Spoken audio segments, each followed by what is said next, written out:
అబ్రహాము రోజులలో ఎంతోమంది ఉన్నప్పటికీ దేవుడు అబ్రహామును ఎన్నుకోవడం జరిగింది. మరి యెషయా గ్రంథంలో అబ్రహాము గురించి ఈ విధంగా ఉంటుంది.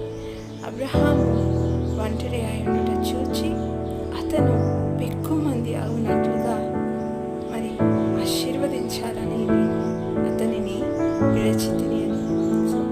దేవునిలో నాకు ఇష్టమైన, ఎంతో ఇష్టమైన ఆయన యొక్క లక్షణం ఏంటి అంటే ఆయన చూచే దేవుడు, ఆయన చూస్తున్న దేవుడు.